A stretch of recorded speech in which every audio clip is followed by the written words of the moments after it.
حضرت اقدس پیر ذوالفقار احمد نقشبندی دامت برکاتہم العالیہ وہ اپنی آپ بیتی سناتے ہیں. فرمایا کہ ایک مرتبہ ہم کسی ملک کے اندر سفر کر رہے تھے. میرے ساتھ کچھ دوست بھی تھے. ہم راستے پر جا رہے ہیں اور ہماری وضاقتہ شکل و صورت اور لباس کی کیفیت ایسی ہے کہ انسان دیکھ کر یہ آسانی سے اندازہ لگا سکتا ہے کہ یہ مسلمان ہے. ایسے راستے پر جا رہے ہیں. اچانک سامنے ایک نوجوان لڑکی آئی اور ہمارے سامنے کھڑی ہو گئی. مجھ سے کہنے لگی کہ مولانا کہ آپ کے پاس قرآن مجید ہے؟ میں نے کہا جی میرے پاس قرآن مجید ہے. تو ہم نے وہ جیب کے اندر جو قرآن چھوٹا سا قرآن رکھتے ہیں میرے پاس وہ قرآن تھا. اس نے کہا آپ کی مہربانی ہوگی اگر آپ مجھے وہ قرآن دکھا دیں گی. حضرت فرماتے ہیں میں نے قرآن نکالا اور اس کو دے دیا. جب اس نے قرآن دیکھا تو اس کی کیفیت عجیب و غریب سی ہو گئی. وہ منظر دیکھنے کے قابل تھا. اس نے قرآن کو پکڑا, قرآن کو بوسہ دیا, آنکھوں سے لگایا, وہ سینے سے لگایا, پھر ماتھے پر لگاتی ہے, رخساروں پر لگاتی ہے. 5 منٹ گزرے, 10 منٹ گزرے. جب زیادہ دیر ہوئی ہم وہاں راستے پر کھڑے ہیں تو حضرت فرماتے ہیں میں نے اسے کہا کہ بہن ہم نے آگے سفر کرنا ہے, اگر آپ یہ قرآن واپس کر دیں تو اس نے کہا ٹھیک ہے مولانا یہ آپ قرآن لے لیں. تو اس نے ایک عجیب جملہ کہا کہ آپ کتنے خوش نصیب لوگ ہیں کہ آپ کے گھروں کے اندر قرآن مجید موجود ہے, آپ کی مساجد کے اندر قرآن موجود ہے, آپ کے دفاتر کے اندر قرآن موجود ہے. آپ کا جب دل چاہتا ہوگا آپ قرآن اٹھا کر پڑھتے ہوں گے. جب آپ کا دل چاہتا ہوگا قرآن کو دیکھنے کا آپ قرآن کو اٹھا کر اس کی زیارت سے لطف اندوز ہوتے ہوں گے.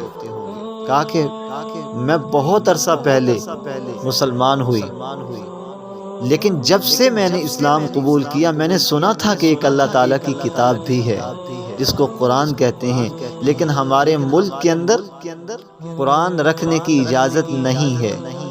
اس وجہ سے آج میں نے پہلی مرتبہ قرآن مجید کی زیارت کی. تو مولانا آپ کتنے خوش نصیب ہیں, آپ کے دفاتر قرآن سے بھرے ہوئے, آپ کی مساجد قرآن سے بھری ہوئی, آپ کے گھروں کے اندر قرآن ہے. جب آپ کا دل چاہتا ہوگا آپ قرآن اٹھا کر اس کی تلاوت کرتے ہوں گے, آپ قرآن اٹھا کر اس کو چومتے ہوں گے, آپ قرآن اٹھا کر اس کی زیارت کرتے ہوں گے. حضرت فرماتے ہیں کہ اس کی یہ بات تھی جو میرے دل کو لگی. میں نے دل کے اندر سوچا کہ ہاں ہماری مساجد واقعتاً قرآن سے بھری ہوئی ہیں, ہمارے دفتروں میں قرآن موجود ہیں, ہمارے گھروں میں قرآن موجود ہیں, لیکن افسوس کہ قرآن موجود ہیں قرآن پڑھنے والے موجود نہیں ہیں. دفتر کے اندر بندے موجود ہیں لیکن قرآن پڑھنے والا نہیں ملتا. گھروں کے اندر قرآن محفوظ اور موجود ہیں لیکن گھر قرآن پڑھنے والوں سے خالی. تو اس کا نتیجہ کیا ہوگا اے مسلمانوں؟ خدا کی قسم اس کا نتیجہ یہ ہوگا کہ جب مسلمانوں کے پاس فرصت ہوگی نماز نہیں پڑھیں گے, مسلمانوں کے پاس قرآن پڑھنے کا وقت ہے, قرآن موجود ہے لیکن قرآن نہیں پڑھیں گے, حج کرنے کی استعداد موجود ہے لیکن اس کے باوجود حج نہیں کریں گے, تو پھر اللہ تعالی ہمارے اوپر ایسے لوگ مسلط کریں گے, یاد رکھنا, کہ جو ہماری اذانوں پر پابندی لگا دیں گے, جو ہمارے حج پر پابندی لگوا دیں گے. پھر ایک وقت اللہ تعالیٰ ایسا لے کے آئیں گے کہ ہمارا دل چاہے گا قرآن پڑھیں لیکن قرآن پڑھ نہیں سکیں گے. ایک ایسا وقت اللہ تعالیٰ لے کے آ جائیں گے ہماری بدعمالیوں کی وجہ سے کہ ہمارا دل چاہے گا مسجد میں نماز پڑھیں لیکن مسجد میں نماز نہیں پڑھ سکیں گے.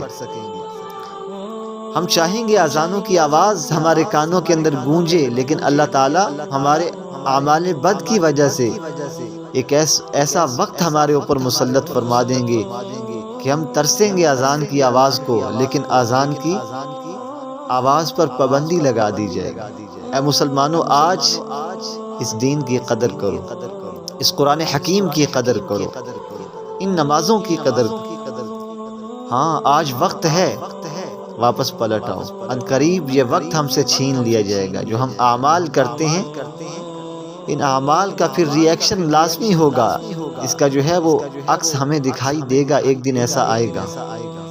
اللہ تعالیٰ سے دعا ہے اللہ تعالیٰ ہمیں دین کی صحیح سمجھ بوجھ نصیب فرمائے۔